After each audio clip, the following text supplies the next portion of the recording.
hari ini kita akan mempelajari materi PJOK kelas 3, tema 7, subtema 4, yaitu menjaga keselamatan diri dan orang lain di pantai dan di kolam renang.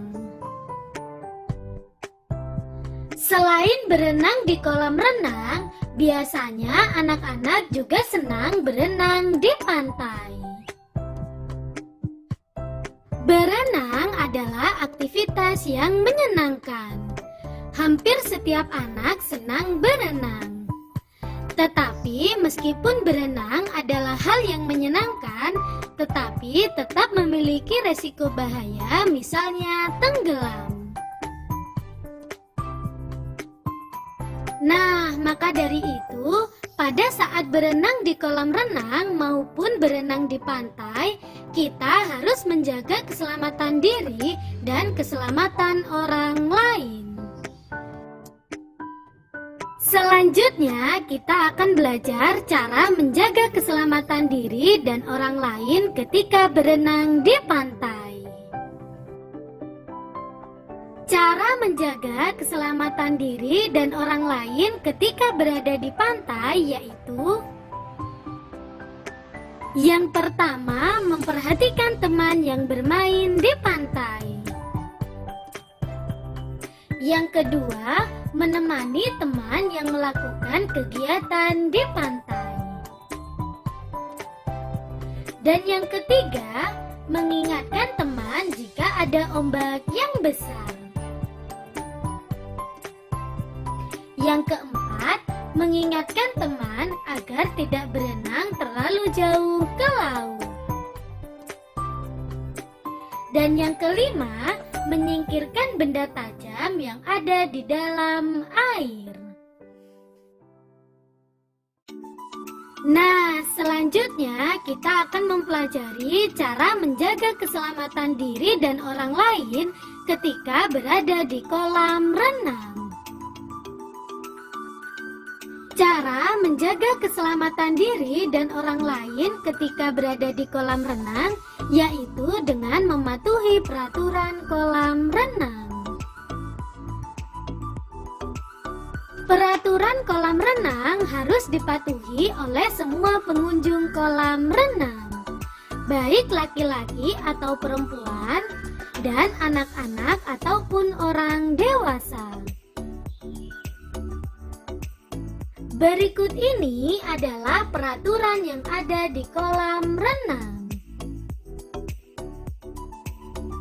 Yang pertama, tidak mengalami penyakit kulit, penyakit mata, atau penyakit menular lainnya. Karena air kolam renang dapat tercemar oleh berbagai macam bakteri, jamur, dan virus sehingga menularkan penyakit kepada orang lain. Selanjutnya, yang kedua, memakai pakaian renang. Alasan utama mengapa kita harus menggunakan pakaian renang saat berenang adalah faktor kenyamanan ketika bergerak pada saat berenang. Pakaian yang terbuat dari katun maupun kapas akan menyerap lebih banyak air, sehingga akan terasa berat saat digunakan untuk berenang. Selanjutnya, yang ketiga, tidak membawa makanan ke dalam kolam renang, karena dapat mengotori air di dalam kolam renang. Selanjutnya, yang keempat yaitu tidak membawa binatang peliharaan karena dapat mengganggu kenyamanan orang lain.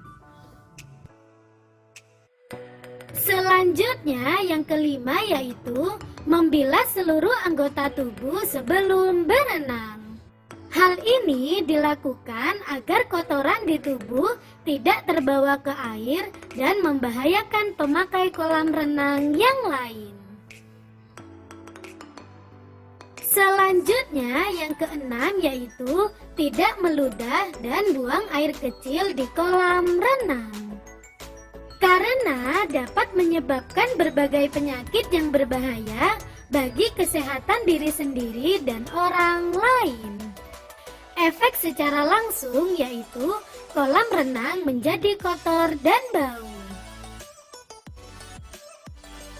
Selanjutnya yang ketujuh yaitu tidak memakai alas kaki ke area kolam renang. Hal ini dilakukan untuk menjaga kebersihan air di dalam kolam renang. Selain itu, agar para perenang dapat lebih leluasa bergerak di kolam renang tanpa terganggu benda yang menempel di kakinya. Selanjutnya yang kedelapan yaitu tidak berlarian di tepi kolam renang. Hal ini dilakukan untuk menghindari kecelakaan di kolam renang. Misalnya terpeleset atau tercebur ke dalam kolam renang. Selanjutnya yang kesembilan yaitu tidak melompat ke dalam kolam.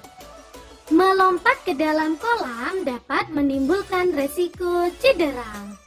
Apalagi jika kita tidak mengetahui kedalaman kolam atau melompat ke kolam yang dangkal, serta jatuh dengan posisi yang salah dapat beresiko terbentur ke dasar kolam.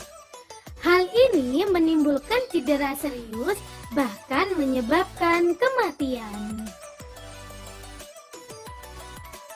Selanjutnya yang ke-10 yaitu tidak bermain-main di dalam kolam.